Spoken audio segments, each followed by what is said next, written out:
face overwhelming times. We have tended compassion in our souls. It has compelled us to open our eyes to suffering and to take care of our neighbors. Jesus calls us to love one another, and in times such as these, we have learned the meaning of sacrificial love. We have also become painfully aware of the evils that divide us and weaken our response to humanity. We know that we have sinned in commission, doing that which we know to be wrong, and omission, not doing what we know you call us to do. Thank you. Forgive us. Help us to repent and to turn our lives in a new direction. Guide us in your path that we might be instruments of your healing for the world. As we go forward into the new year, we begin in gratitude for your steadfast love for us.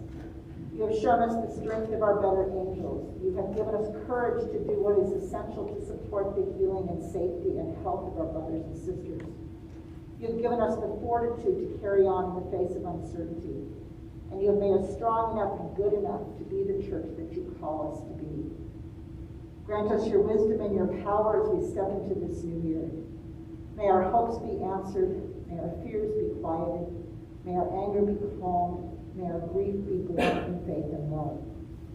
May we come out of this pandemic into this new year with our faith strengthened by adversity, deepened by holy compassion, and grounded in the constant and abiding presence of you.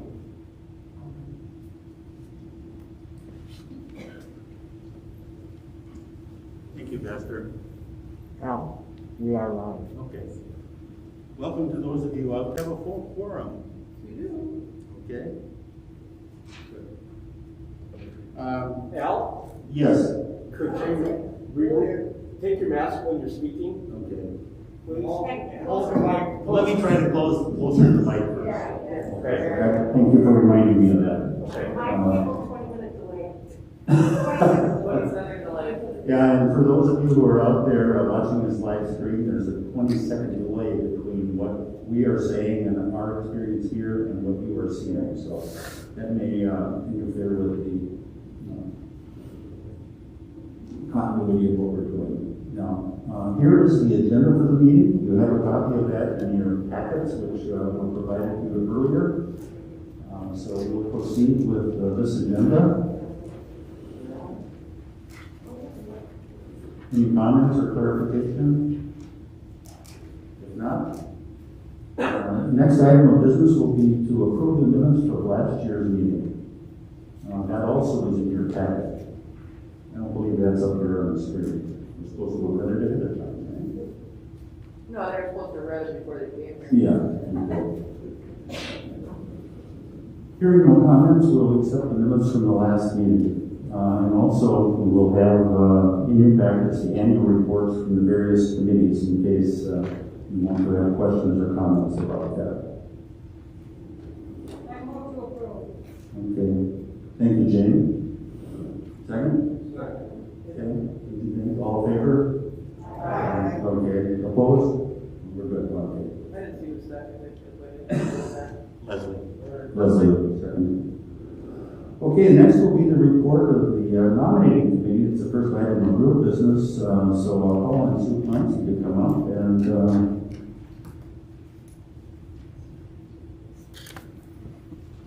there's the roster.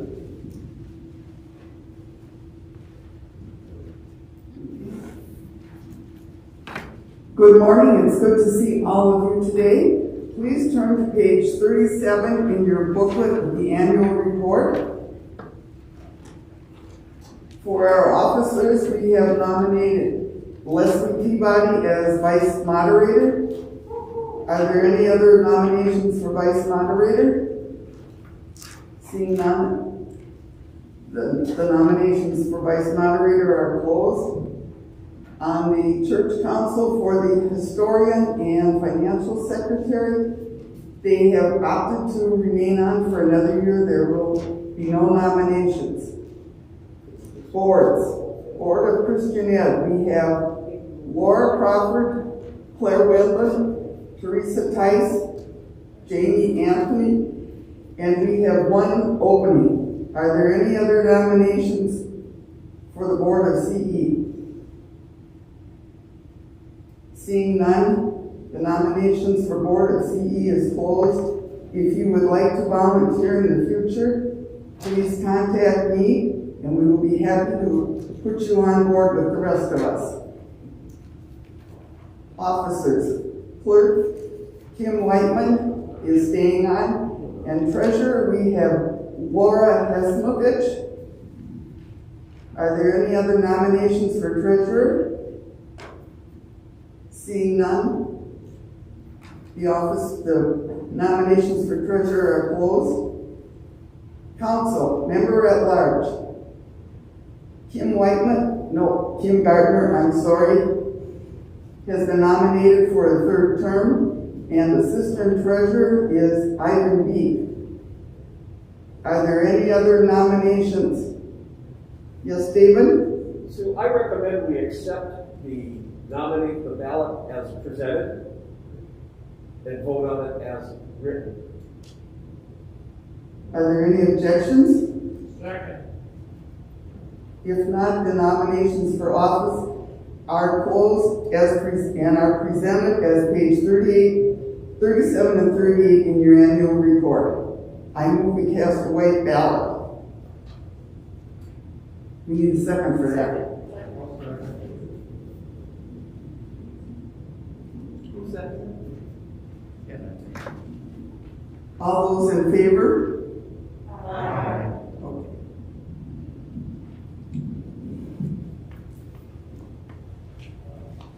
Order. We voted on having a white ballot, we didn't vote on that ballot, so. I don't even know what that means yet. We didn't vote on the ballot itself, we just. We voted to have a white ballot. Right. That was what the motion and second was. Okay. We approved the fact that we're gonna have a white ballot.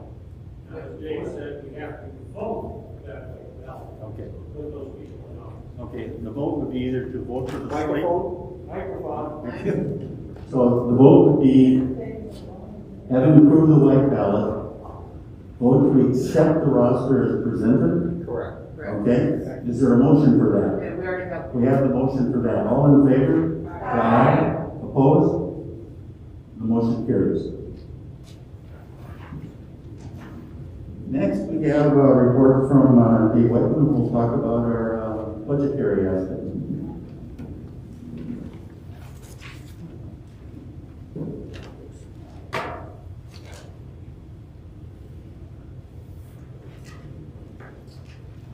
I will try to be succinct.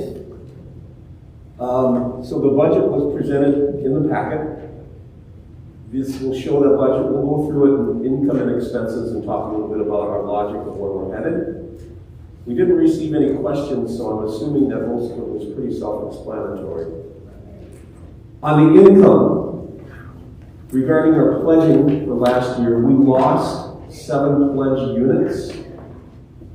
We gained 2 pledge units for a net loss of 5 pledging units. That takes us from 83 pledging units in 2020 down to 78. That's the first year. We had a trend line going about 4 or 5 years of an increase. In 2016, we had 69. Last year, we had 83. We had a nice increase. This year, going into 2021, we've had a net loss. So that foretells us a little bit of a concern about where we're going to be in the future. We need to turn the corner. But last year, this year, due to all of the COVID influencing factors, it's not surprising that we haven't been able to bring in new members. So we'll just we got to keep redoubling our efforts to get our purpose and mission out in the community. So we have some challenges going forward. But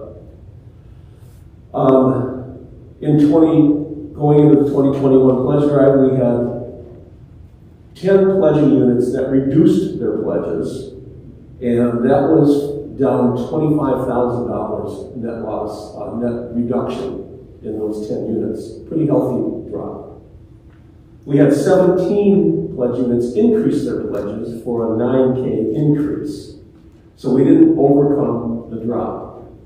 Overall, our net change in pledged income was a decrease of approximately $22,000. For the remainder of our income, there's no special gift that we planned in our budget. We did receive a nice special gift last year. You never know, some might show up again, but we're not planning on it. We had some other income. Our other income line item was down in 2020. So we're projecting something similar for 2021, a little bit less. We had some nice interest income. Our treasurer made a smart move and bought a note, a no restriction note that we can convert back to cash at any time we want, but it provided us a nice, healthy interest income. And we have some good funds in reserve that will continue to leverage that note and get some extra income from interest. And our rental property projection, we say is similar. We still have folks using the facility, but we just don't know what's going to happen. We did leave that flat. Overall, we are saying our income is down compared to 2020, approximately $36,000 reduction. On the expense side,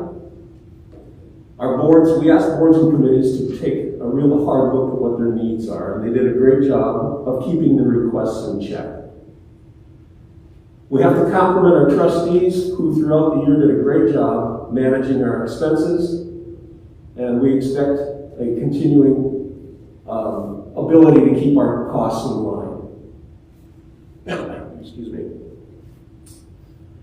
Despite all of those efforts, we ended up in our original preliminary budget with a $37,000 deficit. Far too much for us to be comfortable. So the Finance Committee made a recommendation to the Council, who approved that we would do some cuts in some major areas. We are recommending that we go into the year with a budget that reflects these cuts. And those cuts brought us down to a projected deficit of $13,250 for 2021. But the caveat is those line items that we brought to zero, we expect to spend money there. And we are asking those that are responsible for those line items, the mission. Last year we put $10,000 line item on mission. We're saying zero this year, but that doesn't mean that we don't want to do mission. Advertising, we had $4,500, and we put that to zero, but that does not mean we don't expect to do advertising. What we're asking is those boards, when a requirement is recognized, to put in a request, and we will find the money. We also, in our expenses, did a reduction in salaries. We don't expect to have to do full salaries for our staff of educators. Our full-time staff folks, we left as is. Our full-time staff also agreed and understands that we're not going to do any comp increases for 2021. So that helps save some money. Our boards and committees know they have some special funds in reserve, as reflected on the Finance Committee report. And so they're going to make as much use of special fund reserves as they can. But as we go into the year, when we have mission or advertising, we're going to find the money. In 2020, we ended up with a surplus. $16,722, nice surplus.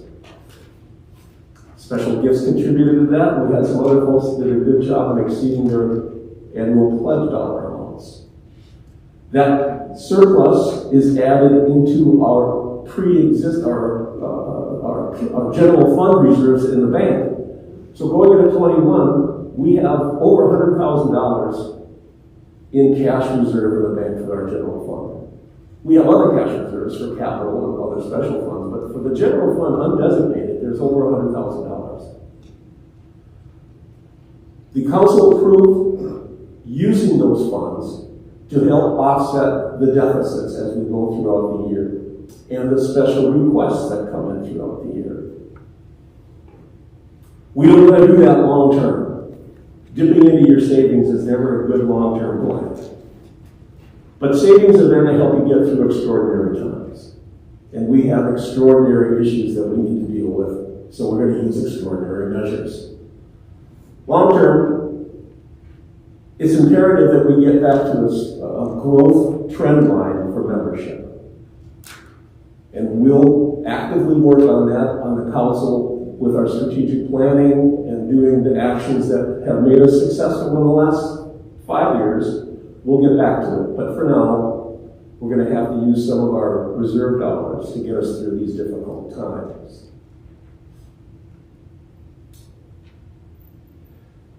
Personally, I think that throughout the year, I mentioned there was some significant reductions in pledge commitments made for the 2021 year. My gut tells me is that we're going to get some healthy contributions from folks that didn't sign up originally. As they get through the year, they get some confidence about where this year is headed. I feel strongly that we're going to get more money coming in than what we planned. And as we do, that will help us offset any of the deficits. So speaking on behalf of the Finance Committee and the Council, I strongly make folks aware that we're not going to cut back on spending for the future. We want to spend money on missions, and we need to do advertising to get our mission and purpose communicated. And we're not going to hold back on that. We just couldn't do that in conscience on our budget.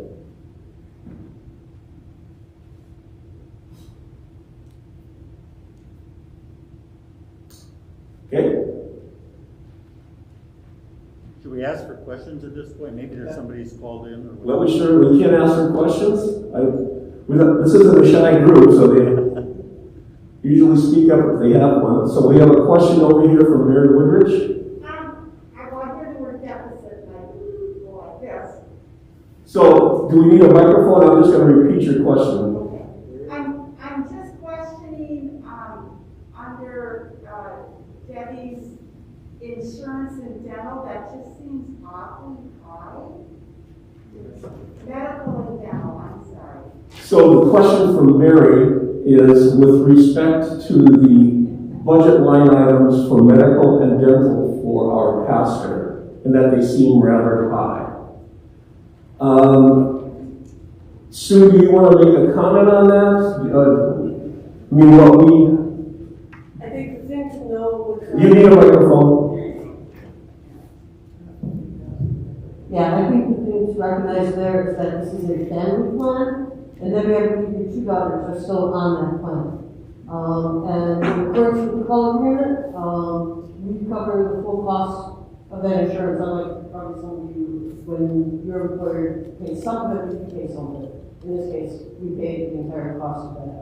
So that's what that is going to cost us. Got an answer? Okay. Any additional questions related to that, please do not hesitate to submit them to myself or Treasurer Laura, and we will put together answers that maybe we can't do in detail here. We'd be more than happy to give detailed answers. The suggestion was made that maybe we roll things together a bit so it's more reflective of what the total comp package is. I don't know what we'll do, but I think for now, we'll just move on. Any other questions? move that we approve budget as presented. We have a motion to approve the budget as presented. And a second. So, discussion? call the vote is all in favor of accepting the budget as presented? Raise your hand, say aye. Aye. All opposed? Passes. Okay. Wanted to spend a little time while I was up here talking about our capital campaign. And the results of the work is pretty evident to those that have had a chance to come up with the church, but just a quick review. We were successful in completing the 4 key projects that were originally identified as part of the capital campaign effort. Those included a roof replacement, which was done May 9th. The HVAC upgrades were completed at the end of May. Our tuck pointing on the exterior and some of the repair in that was done by the middle of May. And then we were fortunate enough with our campaign funds received that we could accelerate looking at the parking lot. And so Woody and the trustees quickly got together, got a bid in place, and we got the parking lot done. And all of those items came within budget. So that's quite an accomplishment. And we have them done and paid for, and we have a little cash surplus in capital right now that will continue to grow as folks continue their contribution to the 3-year original pledge timeframe. Our expectation is that when it's all said and done, we're going to have about $150,000 available to do other improvements, and we're going to turn our focus to the interior of the building. Several project options exist, so there will be some development of specifications on different things that we'd like to do, and decisions made about prioritization of projects, and I think you'll see the results of that planning and thinking roll out throughout 2021. And when we know we've got enough money and priority projects identified, we'll start working on them one at a time later in the year, more likely 2022. That's it. First, I want to give a great shout out to Woody, who's been constantly on this capital campaign implementation. He's done a fantastic job. I mean, when you do it on budget and you do it on time, and nobody's complaining, you done a really good job.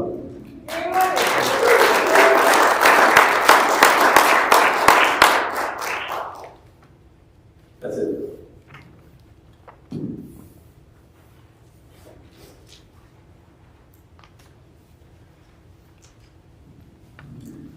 Thank you, Dave, and to the rest of the Finance Committee for a good explanation for a very difficult job. And I appreciate your comments, Dave, that we anticipate as the year goes by that as we get back together and people realize that we have a church here and have personal contact with people, that support will continue. So thank you for what you've done so far.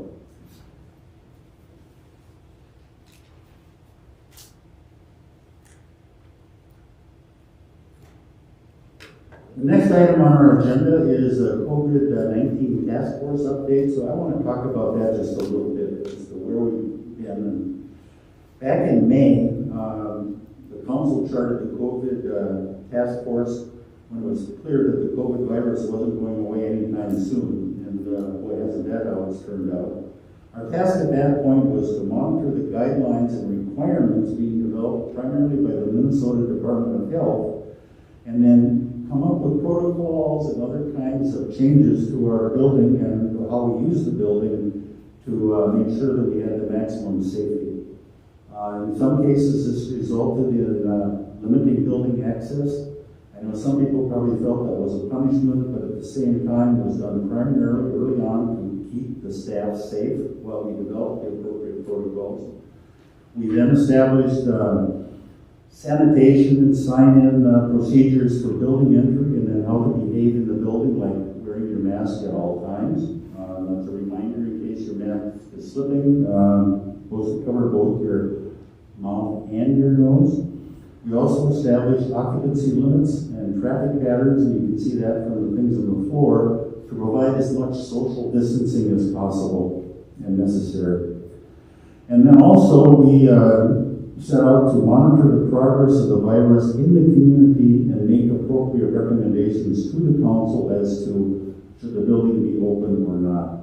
We ended up choosing to monitor the test positivity percentage in Ramsey County as our major metric, and to recommend building closure until the rate fell below 5%, which it has now for most of the month of January.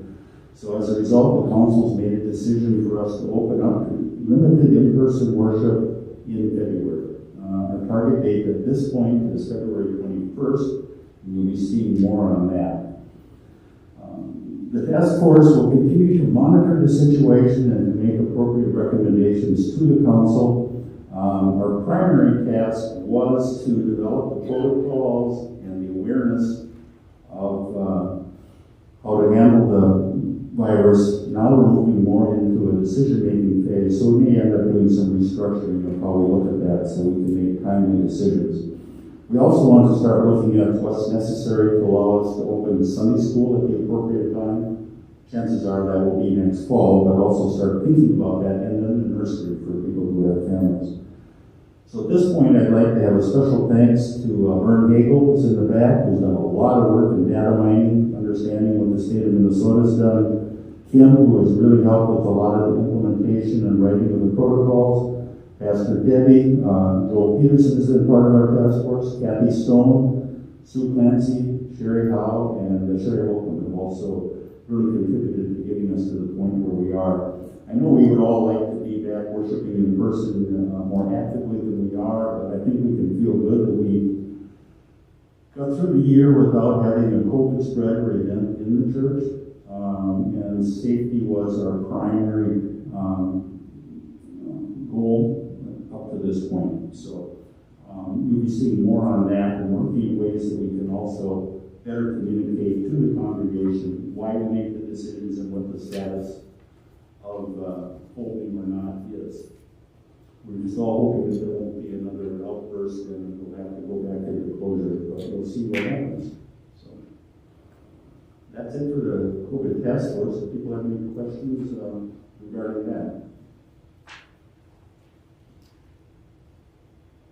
If not, okay, then we do not have any other business that's been waiting.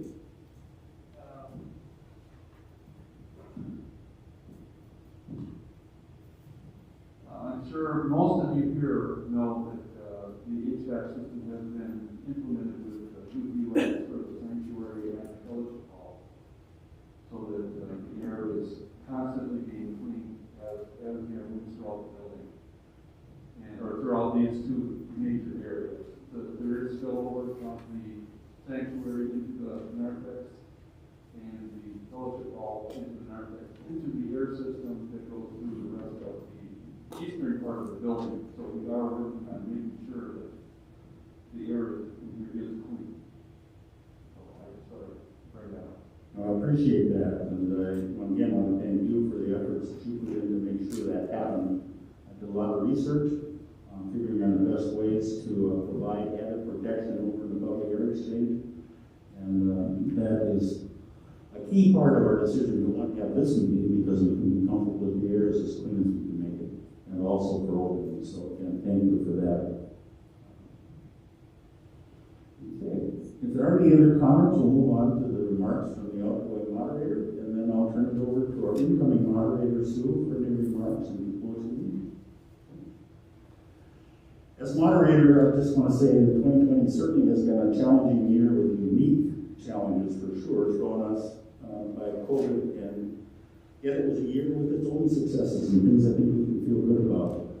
We had an amazingly successful capital campaign with flawless execution, as Dave mentioned, between the trustees and finance, and we're looking forward to what we can do now to do some more visible things in the building to make it more useful for us. And if you have thoughts, ideas of things you'd like to see, I'm sure there'll be a call out, but in the meantime, be thinking about that and heeding any suggestions that someone you have to the trustees, and we'll make sure those are captured.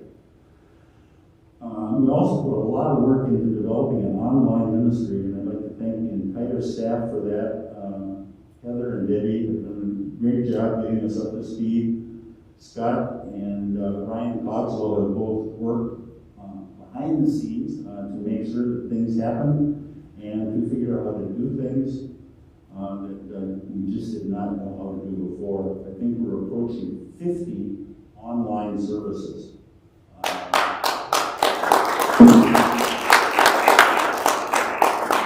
And anybody who thinks that's easier than a Sunday service, the way we did it before, no. It's a lot more work, even though most of it's not visible. We're certainly planning on continuing online services moving forward. This meeting and our early experience when we open up in in February will determine whether we have to try to record offline as we've been doing, or whether we can live stream the actual worship. Hopefully we'll be able to live stream the actual worship. It won't be the same experience that we've had in the past, but it is something that just has to be part of our ongoing ministry.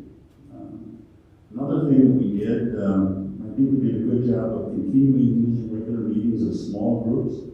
I know I participate along with several people here in the Thursday morning men's breakfast. There are 2 or 3 other groups that meet, and I think that's been one way we've been able to maintain social contact. Certainly the suppers and some upcoming planning for Lent will be an important part of that, where we are at least having contact with other individuals. So again, I'd like to thank our entire staff, the council for their support, and you, the Parkview community, for getting us through 2020. And thank you to each of you who are here today for coming out and showing enough interest in the church business to come. With that, I'll turn over to our new moderator, Sue Clancy.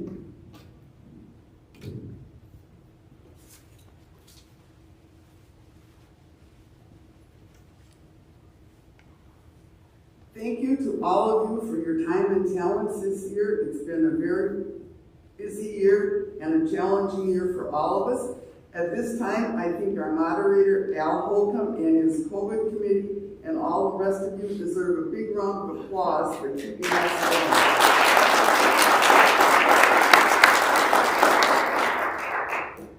And I'm looking forward to seeing all of you and working with you this year.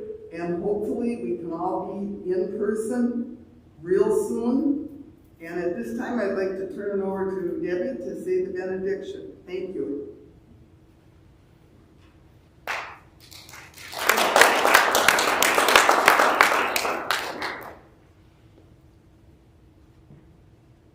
I think the thing that I've missed most in the last 2 years, the last few months, a lot of months, is saying the Lord's Prayer together. I say that up here alone every week, and I really miss us saying it together. So I'm going to ask you to really softly, in your mouths, join me in saying the Lord's Prayer. Our Father, who art in heaven, hallowed be thy name. Thy kingdom come, thy will be done, on earth as it is in heaven. Give us this day our daily bread, and forgive us our debts, as we forgive our debtors. And lead us not to temptation, but deliver us from evil. For thine is the kingdom, and the power, and the glory forever. Amen.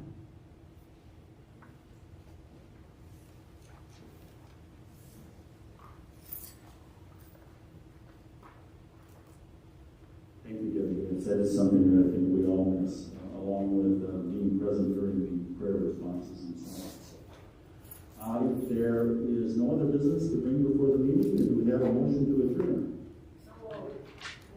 Second?